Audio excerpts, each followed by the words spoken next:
تاجر کا اسلامی معاشرے کی تعمیر میں کیا رول ہوگا، اس عنوان پر اپنے خیالات کا اظہار کریں گے محترم مولانا آصف ندوی صاحب، صدر جمعیت علماء ہند ناندیڑ۔ میں ان سے گزارش کرتا ہوں کہ وہ اپنے خیالات کا اظہار کریں۔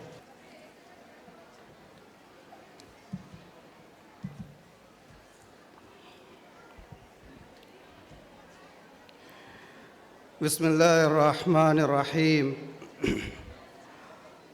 الحمد للہ الذی لم يتخذ ولدا ولم يكن له شریک فی الملک ولم يكن له ولی من الذل وکبرہ تکبیرا، والصلاة والسلام الأتمان الأكملان على سيدنا وحبيبنا ونبينا وقدوتنا وقرة أعيننا محمد بن عبد الله وعلى آله الطيبين الطاهرين ومن تبعهم بإحسان إلى يوم الدين، أما بعد.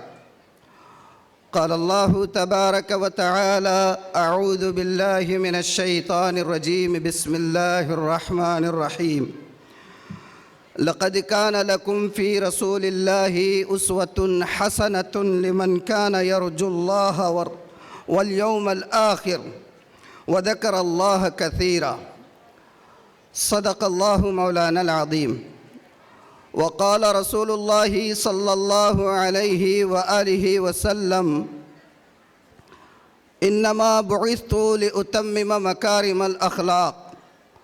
وكذا قال رسول الله صلى الله عليه وآله وسلم: التاجر الصدوق الأمين مع النبيين والصديقين والشهداء والصالحين، او كما قال علیہ الصلاۃ والسلام. اسٹیج پر رونق افروز اس پرشکو اور باوقار سیشن کے صدر باوقار جناب مولانا عبدالقوی فلاحی صاحب زید مجدو، جناب عبدالجلیل صاحب، حضرت مولانا حافظ ایوب صاحب، امیر مقامی شہر ناندیڑ ریاض الحسن عامر صاحب، سامعین کرام اور پردہ نشین عفت مآب میری ماؤں اور بہنوں، سب سے پہلے تو میں یہ بات واضح کر دوں کہ ایک مسلمان وہ خواہ کسی بھی شعبہ حیات سے منسلک ہو اور کسی بھی میدان عمل سے تعلق رکھتا ہو، خواہ وہ صاحب خانہ ہو، خواہ وہ معلم ہو، خواہ وہ تاجر ہو، خواہ وہ سیاسی و سماجی رہنما ہو، وہ اس وقت تک ایک صالح اور پاکیزہ اسلامی معاشرے کی تعمیر اور تشکیل میں اپنا کردار مثبت انداز سے ادا نہیں کر پاتا ہے جب تک کہ وہ نبی آخر الزمان محمد عربی صلی اللہ علیہ وآلہ وسلم کی حیات طیبہ، آپ کے اسوہ حسنہ اور آپ کی سیرت مبارکہ سے واقف نہ ہوگا، اور جب تک اس کو اپنی زندگی میں عملی طور پر نہیں اتارے گا.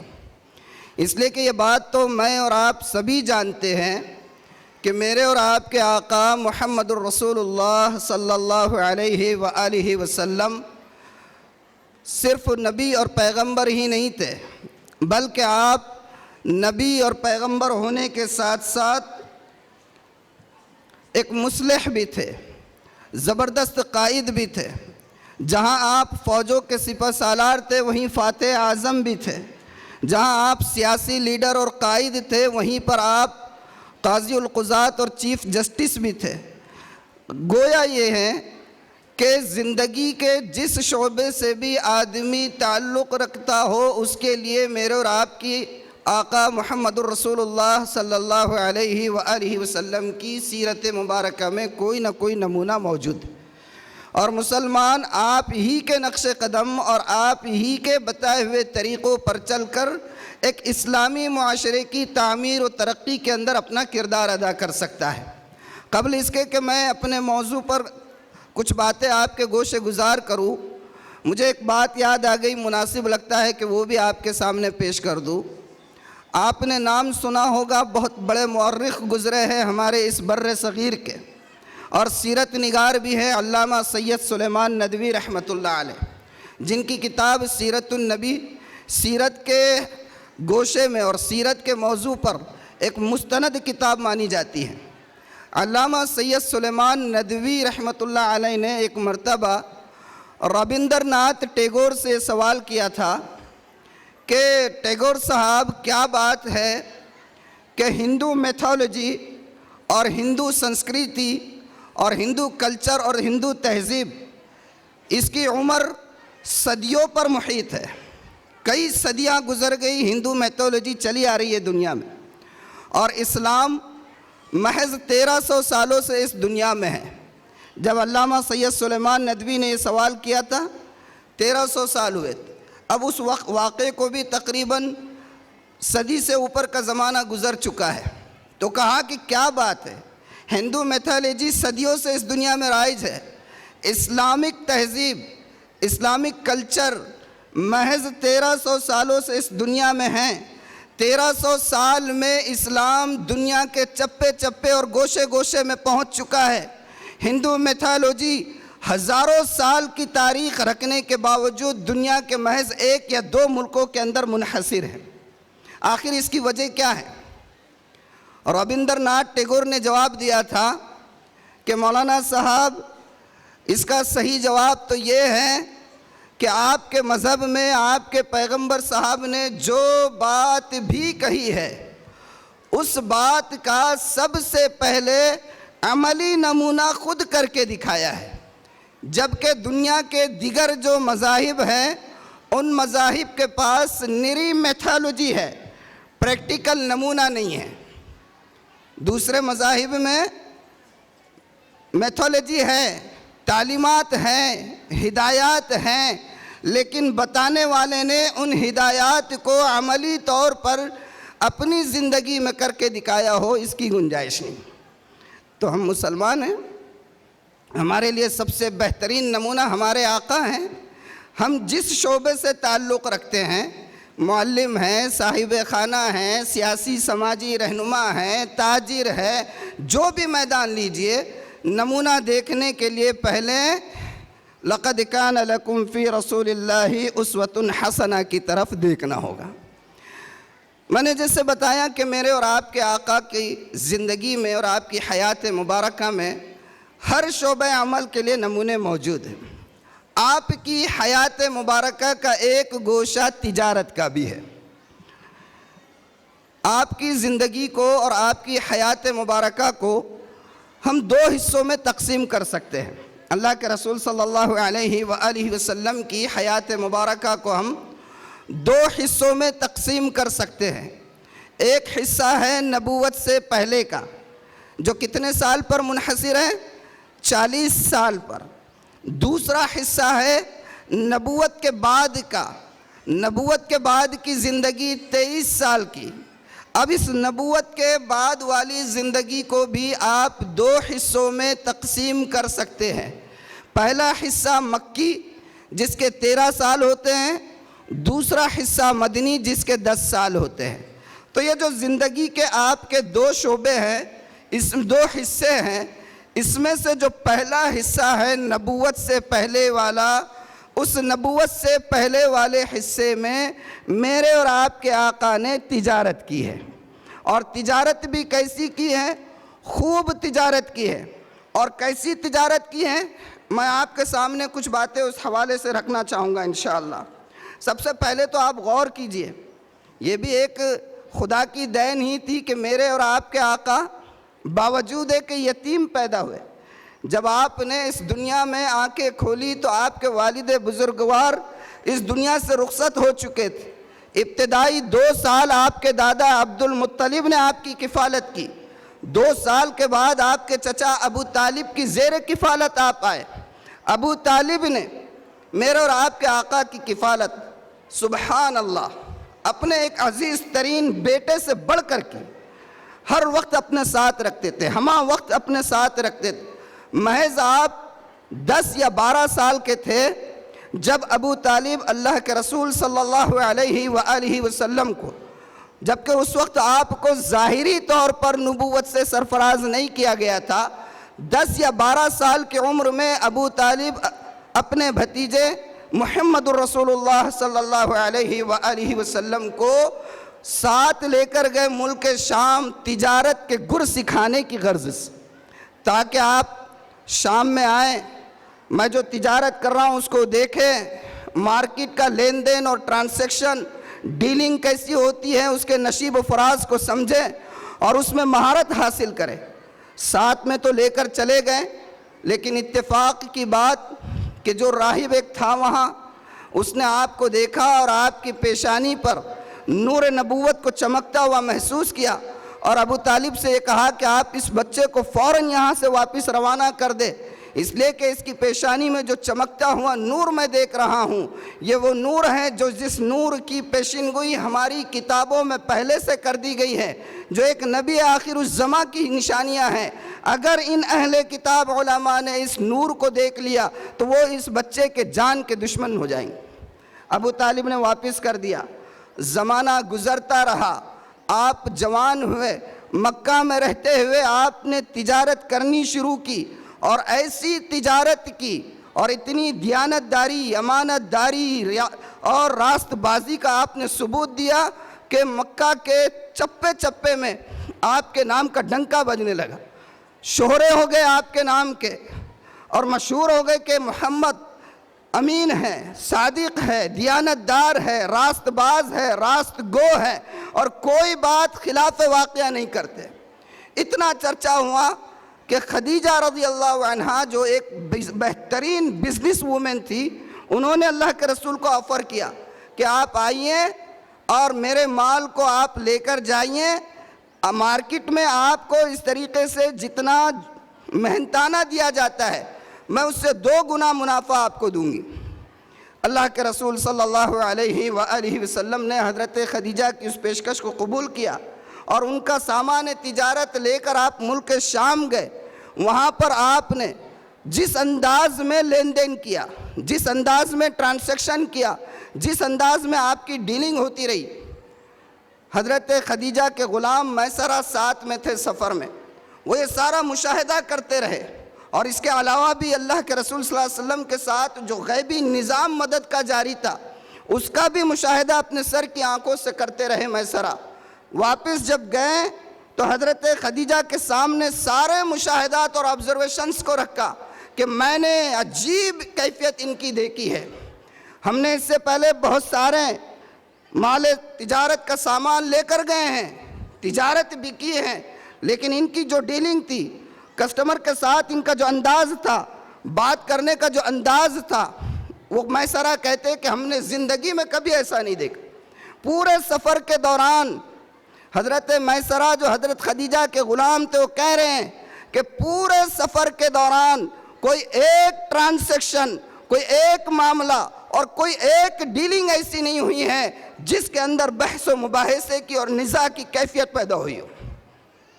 ایک ڈیلنگ، ایک صاحب آ گئے اور آنے کے بعد انہوں نے کہا اچھا یہ مال جو تم بتا رہے ہو اس کی یہ قیمت ہے، کھاؤ لات اور عزا کی قسم۔ نبوت سے تو سرفراز نہیں ہوئے، ابھی آپ کی عمر 23 یا 24 سال۔ اللہ کے رسول صلی اللہ علیہ وآلہ وسلم نے فرمایا ما حلفت بہما قط، یہ لات و عزا ان کی قسمیں تو میں نے زندگی میں کبھی نہیں کھائی ہے، مال بیچنے کے لیے مجھے ان کی ضرورت نہیں ہے، میں نے کبھی زندگی میں ان کی قسمیں نہیں کھائی ہے۔ اور اس کے بعد آپ نے فرمایا وَإِنِّي لَأَمُرُّ بِهِمَا فَأَعْرِضُ عَنْهُمَا، قسم کھانا تو دور کی بات ہے، میں ان لات اور عزا اور اس جیسے بتوں کے آگے سے جب گزرتا ہوں أَعْرِضُ عَنْهُمَا، ان کی طرف نظر اٹھا کر بھی نہیں دیکھتا ہوں۔ وہ صاحب جن سے آپ نے یہ کہا تھا بھانپ گئے، کہا کہ یہ تیور اور یہ ایٹیٹیوڈ آج سے پہلے مکہ والوں میں سے کسی کے اندر بتانے کا جگر نہیں ہوا تھا کہ لات عزا کی قسم میں نہیں کھاؤں گا۔ اس نے میسرہ سے کہا کہ میسرہ سن لو، یہ جو بات کہہ رہے ہیں میں دعوے کے ساتھ کہہ رہا ہوں کہ یہ وہ آخری نبی ہے جس کی علامتیں ہمارے علماء اپنی کتابوں میں بیان کیا کرتے۔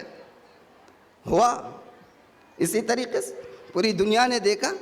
تو بہرحال یہ تو ایک مختصر سا اللہ کے رسول صلی اللہ علیہ وآلہ وسلم کا نبوت سے پہلے کا دور ہے۔ نبوت کے بعد آپ کا تجارت کے معاملے میں کیا معاملہ رہا؟ میں آپ کو بتاؤں، آپ کی دیانت داری، خاص طور پر میں تاجر پیشہ افراد کو دست بستہ التماس کروں گا کہ غور سے سماعت فرمائیں۔ نبی آخر الزماں کی دیانت داری، امانت داری، ابھی آپ نبی نہیں بنے ہیں۔ عرب کے اندر آپ حضرات جانتے ہوں گے، جیسے ہمارے یہاں قریب میں مالیگاؤں کی جترا لگتی ہے، اور بھی بہت ساری جگہوں پر جترائیں لگتی رہتی ہے، جس میں اطراف سے، دیہاتوں سے، قصبات سے لوگ اپنے اپنے سامان، پروڈکٹس وغیرہ بیچنے کے لیے لے کر آتے ہیں، اور بڑے بڑے شہروں کے اندر ایکسپو اور ایگزیبیشنس لگتے ہیں، وہاں بھی یہی ہوتا ہے۔ آپ اس کو جترا کہیے، ایکسپو کہیے، ایگزیبیشن کہیے، ہے تو سب اپنے پروڈکٹ کی کھپت۔ تو عربوں کے اندر بھی یہ رواج تھا، عربوں کے اندر ہر سال میلے لگا کرتے تھے، تجارتی میلے لگا کرتے تھے، جو کئی کئی دنوں پر مشتمل ہوا کرتے تھے، اور میرے اور آپ کے آقا نبوت سے قبل ان میلوں کے اندر، ان ایگزیبیشنز کے اندر اور ان ایکسپوز کے اندر جو ہے اللہ کے رسول اپنا مال لے کر جایا کرتے تھے فروخت کرنے کے لیے۔ ایک میلہ لگا، میلہ لگ کر اسٹارٹ ہو گیا، 2-3 دن تک تو آپ گئے نہیں، 3 دن کے بعد میلے میں 20 اونٹ لے کر اللہ کے رسول پہنچے، 20 اونٹ لے کر، اور اللہ کے رسول صلی اللہ علیہ وسلم اپنی امانت داری میں، دیانت داری میں، راست بازی میں، اور ڈیلنگ کی اور ٹرانزیکشن کی صفائی میں، معاملات کی صفائی میں اتنے معروف ہو گئے تھے کہ آپ مارکیٹ میں قدم رکھتے اور آپ کا سامان ہاتھوں ہاتھ فروخت ہو جاتا۔ ابھی آئے، ابھی دکان کھلی نہیں کہ دکان کو شٹ ڈاؤن کرنے کا ٹائم آ جاتا۔ ایسی اللہ کے رسول صلی اللہ علیہ وسلم کے معاملات کی صفائی۔ 20 اونٹ لے کر پہنچے ہیں آپ، اور جیسے ہی پہنچے اونٹوں کو کھڑا کیا۔ اتفاق کی بات کہ آپ کو کوئی ضرورت پیش آ گئی اور آپ کو جانا پڑا، آپ کو جانا پڑا، تو آپ نے اپنے ساتھ جو خادم تھے، غلام تھے، ان سے یہ کہا کہ دیکھو میں ابھی کچھ دیر کے لیے جا رہا ہوں، فوراً واپس آؤں گا، اگر اس دوران کوئی گاہک آتا ہے، کسٹمر آتا ہے اور اونٹ کا مطالبہ کرتا ہے، بیچ دینا، لیکن یاد رکھنا خبردار ان 20 اونٹوں کے اندر ایک اونٹ لنگڑا ہے، دینے سے پہلے ضرور بتا دینا، بغیر بتائے ہوئے نہیں دینا، دینے سے پہلے ضرور بتا دینا۔ آپ چلے گئے، آپ جب تشریف لائیں واپس تو دیکھا اونٹ بک چکے، کہا سبحان اللہ، میں بتا دیا تھا جس کا اونٹ ہے اس کو، کہا کہ نہیں میں تو بھول گیا۔ اللہ کے رسول صلی اللہ علیہ وآلہ وسلم کی دیانت داری دیکھیے، آپ بے چین ہو گئے۔ آپ نے کہا کہ وہ قافلہ جس نے وہ اونٹ خریدا کدھر گیا ہے؟ معلوم ہوا کہ وہ تو اونٹ لیا اور نکل گیا، کس رخ پر گیا ہے؟ اس رخ پر آپ گھوڑوں پر سوار ہو کر نکلے۔ کتابوں میں حدیث کی لکھا ہے کہ 1 رات 1 دن کی مسافت طے کرتے رہے، تب کہیں جا کر وہ قافلہ یمن کے راستے میں ملا، اور آپ نے ان کو پکڑا اور پکڑ کر کہا کہ بھائی آپ نے ہمارے اونٹ خریدے تھے، اس میں ایک اونٹ لنگڑا تھا، میں نے اپنے خادم سے کہہ دیا تھا عیب بتا دینا اور اس کی قیمت آدھی لینا، یہ خادم بولنا بھول گیا، یہ آپ یا تو آدھی قیمت واپس لو یا اونٹ واپس کرو۔ جب آپ نبی بنائے گئے تو وہی یمن کے لوگ جب آئے اور آپ کو دیکھا کہ نبی بنائے گئے تو انہوں نے کہا کہ اللہ کی قسم اسی وقت ہمارے ذہنوں میں یہ بات آ گئی تھی کہ ایک وقت آئے گا کہ یہ بندہ ضرور کوئی بڑا کام کر کے بتائے گا۔ معاملات کی صفائی، ایفائے عہد، ٹال مٹول، جتنا آدمی بڑا بزنس مین ہوتا ہے اتنا ڈچو دینے میں ماہر رہتا ہے، اتنا اس کو بندے کو پریشان کرنے میں مزہ آتا ہے۔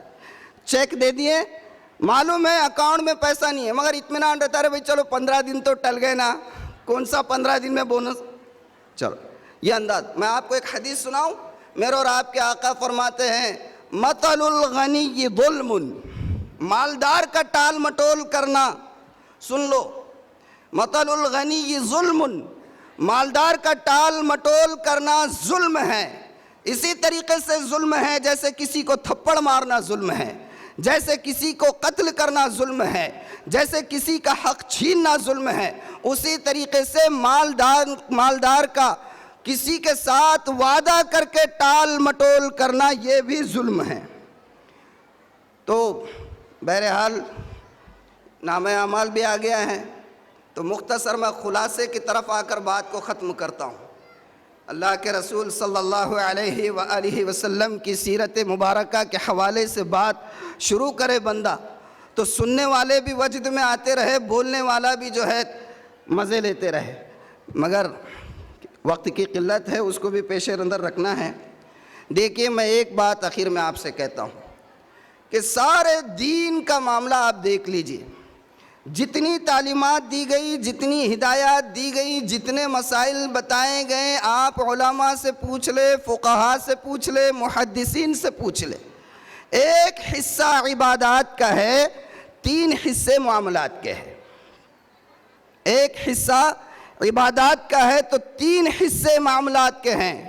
آج مسلمان سب سے زیادہ ڈنڈی مارتا ہے معاملات میں، سب سے زیادہ جوش دکھاتا ہے عبادات میں، الٹی گنگا بہہ رہی ہے۔ سب سے زیادہ جوش دکھاتا عبادات میں، سب سے زیادہ ڈنڈی مارتا ہے معاملات میں۔ قرآن کی سب سے بڑی سورت کون سی ہے؟ سورہ بقرہ، 286 آیات ہے، 40 رکوع ہے، اور سورہ بقرہ کے اندر بھی سب سے بڑی آیت کون سی ہے؟ آیت مدائنہ، یا ایہا الذین آمنوا اذا تداینتم بدین الی اجل مسمی فاکتبوا فلیکتب بینکم کاتب بالعدل۔ سب سے بڑی سورت سورہ بقرہ، 286 آیت، 40 رکوع، 1000 احکامات بتائے گئے ہیں سورہ بقرہ کے اندر۔ پڑھ لیجئے آپ تفسیریں اور دیکھ لیجئے آپ علماء کی کتابیں، علماء نے لکھا ہے کہ سورہ بقرہ میں تقریباً 1000 احکامات بتائے گئے ہیں، اور سب سے بڑی آیت مدائنہ ہے۔ آیت مدائنہ کیا ہے؟ اس میں قرض لینے کے مسائل، قرض دینے کے مسائل، لینے کا طریقہ کیا ہو، دینے کا طریقہ کیا ہو، اس کو آپ کو لکھ لینا چاہیے، گواہ بنا لینا چاہیے، سود سے بچنا چاہیے۔ بھائی سب سے بڑی آیت، سب سے بڑی صورت کی ہونا تو یہ چاہیے تھا کہ بھئی عبادات کے حوالے سے ہوتا، نہیں۔ آخری بات میں آپ سے پوچھوں کہ میرے اور آپ کے آقا محمد الرسول اللہ صلی اللہ علیہ وآلہ وسلم کو امین اور صادق کا لقب آپ کے غار حرا کے چلوں کی وجہ سے نہیں ملا تھا، امین و صادق کا لقب آپ کی نمازوں کی وجہ سے نہیں ملا تھا، اور امین و صادق کا لقب آپ کے روزوں کی وجہ سے نہیں ملا تھا، بلکہ یہ لقب آپ کو آپ کے معاملات کی صفائی کی وجہ سے ملا۔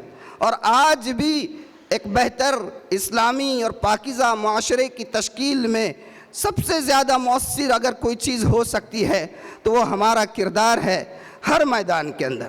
فرشتوں سے بڑھ کر ہے انسان ہونا، فرشتوں سے بڑھ کر ہے انسان ہونا، مگر اس میں لگتی ہے محنت زیادہ۔ جزاکم اللہ خیرا، والسلام علیکم ورحمۃ اللہ۔